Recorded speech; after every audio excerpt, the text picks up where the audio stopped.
এবং বাড়ির বাইরের এলাকাও সম্পূর্ণভাবে শূন্য রয়েছে। তবে তৃণমূল বিক্ষোভ দেখাচ্ছিলেন তার সমর্থকেরা, বিষয়টা ঠিক কি? দেখো, বিষয়টা যেটা এখনো পর্যন্ত কিছুটা জানা গিয়েছে যে জমি সংক্রান্ত কোনো বিষয় নিয়ে তাকে জিজ্ঞাসাবাদ করতে এসেছেন বা ইনকাম ট্যাক্সের আধিকারিকরা, এবং সেখানে কোনো রকম কোনো ট্যাক্সে ফাঁকি দেওয়া হয়েছিল কিনা বা বিশদ অঙ্কের কোনো টাকা তার অ্যাকাউন্টে এসেছিল কিনা, এমন কিছু তথ্য ইনকাম ট্যাক্স আধিকারিকদের হাতে এসছে, যে তথ্যের ভিত্তিতে এই রেড আজকে করা হচ্ছে। কার্যত আমরা জানি যে মার্চ মাসে এবং এপ্রিল মাসে এনফোর্সমেন্ট ডিরেক্টরেটের আধিকারিকরা একটি জমি সংক্রান্ত মামলায় দেবাশিস কুমারকে ডেকে পাঠান এবং তাদের দপ্তরে দেবাশিস কুমার হাজিরও হন এবং কিছু কাগজপত্র তারা চান, সেই কাগজপত্র দিতেও সশরীরে হাজির হন দেবাশিস কুমার। এবং সেই যে জমি সংক্রান্ত মামলা, তারই এটা একটি এক্সটেন্ডেড ফর্ম বলে মনে করা হচ্ছে। যদিও ইনকাম ট্যাক্স আধিকারিকদের তরফ থেকে এখনো স্পষ্টত কিছু জানানো হয়নি, তবে তারা জানাচ্ছেন যে এমন কিছু বিষয়, লেনদেন সংক্রান্ত বিষয় তাদের হাতে কাগজপত্র এসছে, যে কাগজগুলো নিয়ে এবং যে কিছু ট্রানজ্যাকশন, টাকার লেনদেনের বিষয় এসছে, তাতে দেবাশিস কুমারের নাম উঠে এসেছে এবং যার ফলে তাকে জিজ্ঞাসাবাদ করতে হচ্ছে। তবে তিনি যে অভিযুক্ত এমনটা নয়, তাকে জিজ্ঞাসাবাদ করে আরও বিস্তারিতভাবে তারা যে ইনকাম ট্যাক্স ডিপার্টমেন্ট যে তদন্ত করছেন, সেই তদন্ত সম্পর্কে আরও ওয়াকিবহাল হওয়ার জন্য তার বাড়িতে আজকে এসে পৌঁছান। এবং আজ কাক ভোর থেকেই তারা কলকাতার বিভিন্ন আনাচে কানাচে কিন্তু তাদের এই টিম পৌঁছে যায় এবং নির্বাচনী কার্যালয়ের ভেতরে তারা এখনও রয়েছেন। তা দেবাশিস কুমারের বাড়ির ভেতরে তারা রয়েছেন। দেবাশিস কুমার এই মুহূর্তে উপস্থিত রয়েছেন, তার পরিবারের সদস্যরাও উপস্থিত রয়েছেন। কার্যত কিন্তু বাড়ি এবং নির্বাচনী কার্যালয়কে কার্যত সিল করে দেওয়া হয়েছে, কারোকে প্রবেশ করতেও দেওয়া হচ্ছে না অনুমতি, এবং কারোকে বাইরে আসতেও অনুমতি দেওয়া হচ্ছে না। এবং পরবর্তীকালে দেখার যে এই গোটা রেডটা আবারও আমরা বলতেই পারি যে ধরনের পরিস্থিতি পশ্চিমবঙ্গে আমরা বিগত কয়েক মাস ধরে দেখছি, তৃণমূল কংগ্রেস এবং বিজেপি কেন্দ্রীয় সংস্থা সম্মুখ সমরে দাঁড়িয়ে রয়েছে, সেক্ষেত্রে এই ধরনের রেড কিন্তু আবারও একটি রাজনৈতিক সংঘাতের দিকে ইঙ্গিত করবে। তবে এই মুহূর্তে যেহেতু মডেল কোড অফ কন্ডাক্ট জারি রয়েছে এবং ইলেকশন কমিশনের হাতে গোটা দায়ভার রয়েছে, সেক্ষেত্রে আইন শৃঙ্খলা পরিস্থিতি যাতে বজায় থাকে তার সম্পূর্ণ চেষ্টা কিন্তু ইলেকশন কমিশনের তরফ থেকে করা হবে। তো সেক্ষেত্রে এই রেড আজকে আবারও মনে করা হচ্ছে যে নির্বাচনী প্রাককালে এই ধরনের রেড কিন্তু আবারও তৃণমূল কংগ্রেস এই বিষয়টা নিয়ে আবারও সোচ্চার হবে এবং আগামী দিন গিয়ে তারা কোথাও না কোথাও এখান থেকে একটা পলিটিক্যাল ডিভিডেন্ড তারা পাওয়ার বা একটা ভিকটিম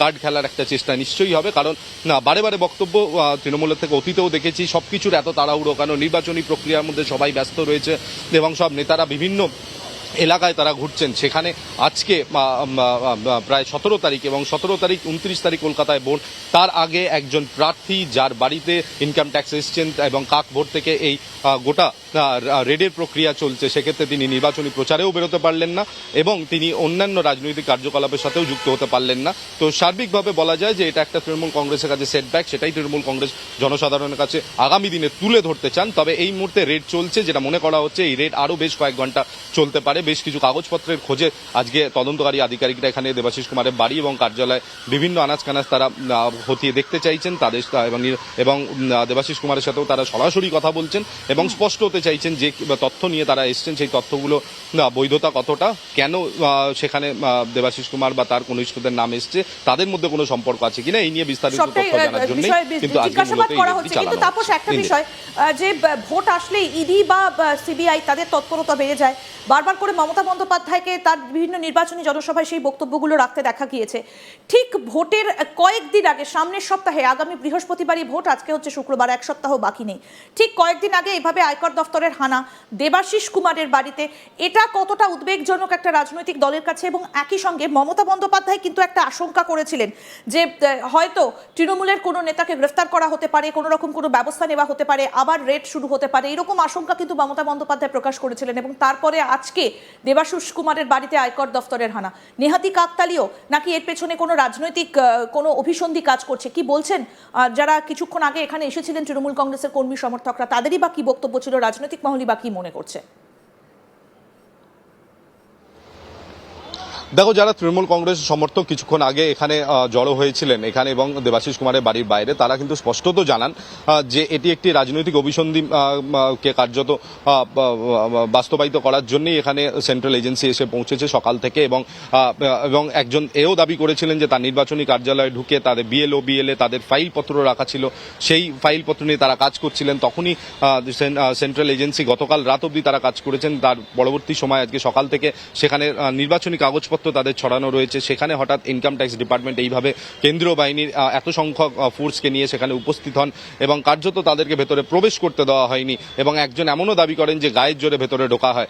তো সেক্ষেত্রে এটা বলাই যায় যে তৃণমূল কংগ্রেসের তরফ থেকে কিন্তু এটা বারে বারে অভিযোগ করা হচ্ছে, যদিও একদম গ্রাউন্ড স্তরের যারা কর্মীরা রয়েছেন, যারা এখানে ছিলেন, যারা প্রত্যক্ষ করেছেন, তারা বলছেন যে এটা রাজনৈতিক অভিসন্ধিকে চরিতার্থ করার জন্যই এই রেড করা হচ্ছে এবং এই রেডের পেছনে রাজনৈতিক অভিসন্ধি ছাড়া অন্য কোনো বিষয় নেই। তারা স্বপন দাশগুপ্ত, যিনি দেবাশিস কুমারের বিরুদ্ধে দাঁড়িয়েছেন বিজেপি প্রার্থী, তার বিরুদ্ধেও কিন্তু তারা স্লোগানিং করেন যে এখানে স্বপন দাশগুপ্তর কোনো হাত থাকতে পারে। তবে কার্যত সম্পূর্ণভাবে মুখে কুলু পেটেছে এই মুহূর্তে ইনকাম ট্যাক্স ডিপার্টমেন্ট। তারা কিন্তু একটি কথা ভেতরে ঢোকার সময় বলে গিয়েছিলেন যে তারা তাদের কাজ করতে এসছেন, তার বাইরে তারা বিস্তারিত কোনো বক্তব্য রাখেননি। তবে একটি অনগোয়িং ইনভেস্টিগেশন, যেটাতে এনফোর্সমেন্ট ডিরেক্টরেটও কয়েকজন সিনিয়র তৃণমূল কংগ্রেস নেতাদেরকে জিজ্ঞাসাবাদ করেছে অতীতে এবং বেশ কয়েকজনের নাম উঠে আসছে। তৃণমূল অবশ্যই এই দাবি করেছে যে নির্বাচনের প্রাককালে এমন কোনো পদক্ষেপ হতে পারে যেখানে কোনো বর্ষিয়ান তৃণমূল কংগ্রেসের নেতাকে গ্রেফতার করা হতে পারে। তবে এই মুহূর্তে কিন্তু এমন কোনো পরিস্থিতি এখানে এখনো পর্যন্ত তৈরি হয়নি, যেটা ইনকাম ট্যাক্স ডিপার্টমেন্ট সূত্রে জানা যাচ্ছে। এটি একটি রুটিন ইনভেস্টিগেশন এবং সেই তদন্ত করতে গিয়ে যেসব তথ্য বা যেসব বয়ান তাদের কাছে এসছে, সেই বয়ানগুলো ক্রস ভেরিফাই করা, কাগজপত্রগুলো ক্রস ভেরিফাই করার জন্য আজকে তারা এসছেন এবং এই রেড চলছে। এখানে এমন নয় যে দেবাশিস কুমার অভিযুক্ত, এমন কোনো তথ্য কিন্তু এই মুহূর্তে ইনকাম ট্যাক্স ডিপার্টমেন্ট মিডিয়ার সামনে রাখেনি। এটা একটি অনগোয়িং প্রসেস এবং সেই অনগোয়িং প্রসেস চলাকালীন যে কাজ বা যে পদ্ধতি অবলম্বন করতে হয় তার মধ্যে অন্যতম হচ্ছে রেড করা, বাড়িতে গিয়ে জিজ্ঞাসাবাদ করা। সেই প্রক্রিয়াটাই এই মুহূর্তে জারি রয়েছে। আমি একটু তাপস তোমার কাছ থেকে জানতে চাইবো যে কোনো রকম কোনো সূত্র মারফত কি কোনো খবর পাচ্ছ? কারণ তুমি বললে যে নির্বাচনী কার্যালয় সিল করে দিয়ে ভেতরে কেন্দ্রীয় বাহিনীর জওয়ানরা দাঁড়িয়ে রয়েছেন এবং তারপরে আয়কর অর্থাৎ আইটি ডিপার্টমেন্টের অফিসাররা রয়েছেন, বাড়িতেও ঠিক তাই। কোনো রকম কোনো সূত্র মারফত কি কিছু জানতে পারছো যে তাকে যে জিজ্ঞাসাবাদ করা হচ্ছে সেখান থেকে কোনো সদুত্তর মিলছে কিনা, বা যে সমস্ত কাগজপত্রের সন্ধানে তারা এসেছেন সেগুলো সম্পর্কেই বা কোনো রকম কোনো আপডেট কি ভেতর থেকে পাচ্ছ কোনো সূত্র মারফত? দেখো, এখনো পর্যন্ত ইন্দিরা যতটুকু আমরা জানতে পারছি যে দেবাশিস কুমার তার বাড়িতে রয়েছেন, তার মাও রয়েছেন, তার পরিবারের অন্যান্য সদস্যরাও রয়েছেন এবং নির্বাচন চলার জন্য তিনি সকালেই উঠেছিলেন।